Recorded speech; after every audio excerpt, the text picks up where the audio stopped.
بسم اللہ الرحمن الرحیم، السلام علیکم۔ آج ہم بات کریں گے کہ پریگنینسی کے دوران ہارمونل عدم توازن جو ہے اکثر جو ہو جاتا ہے، اور ظاہر ہے اس وقت تو یہ بہت ہی اوپر نیچے معاملات چل رہے ہوتے ہیں، تو ان کو ہم ایسی کون سی چیزیں ہیں جن کے ساتھ ہم جو ہیں وہ ایڈریس کر سکتے ہیں۔ ایک تو ہم میڈیسن کی بات کریں گے، اور میڈیسن بھی وہ جو سیف میڈیسن ہو، چاہے وہ فرسٹ ٹرائمسٹر ہے، سیکنڈ ہے یا تھرڈ ہے، تو اس میں ہومیوپیتھک میڈیسن جو ہے وہ پلسٹیلا جو ہے وہ 30 میں، اور سیکنڈ میڈیسن از سی پی آر 30 میں۔ یہ دونوں ہارمونز کو بیلنس کرنے کے لیے بہت شاندار جو ہے وہ نتائج کی حامل ہیں۔ اور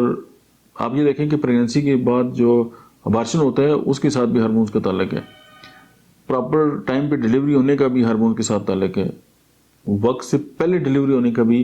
ہارمونز کے ساتھ تعلق ہے، بچے کا ضائع ہونے کا تعلق بھی ہارمونز کے ساتھ ہے۔ تو یہ جو میڈیسن ہے یہ ہارمونز کو جو ہے وہ بیلنس رکھتی ہے۔ دوسرا یہ کہ آپ کا سٹریس فری رہنا ڈیورنگ پریگنینسی بہت اہمیت کا حامل ہے، اور اگر آپ اس وقت جس طرح کی بھی سوچ رکھیں گی، جس طرح کی آپ کی اپروچ ہوگی، اسی طرح جو ہے وہ آپ کا جو بچہ ہے اس کی بھی ذہن کی جو پروگرامنگ، جب اس کا برین ڈیولپمنٹ ہو رہی ہوتی ہے تو اس وقت اس کے ساتھ یہی معاملات جو ہے وہ چلنا سٹارٹ ہو جاتے ہیں، اور وہ پھر ساری زندگی جو ہے وہ بھگتتا ہے یا بھگتتی ہے۔ تو اس میں یہ ہے کہ آپ کی جو ڈائٹ ہے وہ بیلنس پلس ہومیوپیتھک میڈیسن جس کے سائیڈ افیکٹ کوئی نہیں ہے، اور ایک بہترین انوائرمنٹ جو آپ کو مینٹل ہیلتھ جو ہے اس کو جو ہے وہ ڈسٹرب نہ کرے۔ آپ نے اکثر دیکھا ہوگا کہ میں اپنی ویڈیوز میں جو مینٹل ہیلتھ ہے اس پہ بہت زیادہ زور دیتا ہوں۔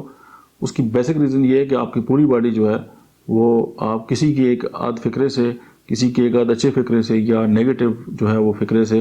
وہ ڈسٹرب ہو جاتی ہے یا بہت اچھی ہو جاتی ہے، اور مینٹل ہیلتھ جو ہے وہ بہت ویلیو رکھتی ہے۔ ساری دنیا میں اس کے اوپر بہت زیادہ کام کیا جاتا ہے، لیکن ہمارے ہاں تو بات تنوں سے سٹارٹ ہو کے تنوں پہ ختم ہو جاتی ہے۔ تو اس لیے یہ بہت ضروری ہے کہ آپ اپنی جس طرح فزیکل ہیلتھ کا خیال رکھتے ہیں، اسی طرح آپ اپنی جو مینٹل ہیلتھ، ایموشنل ہیلتھ جو ہے اس کا بھی خیال رکھیں۔ Thank you.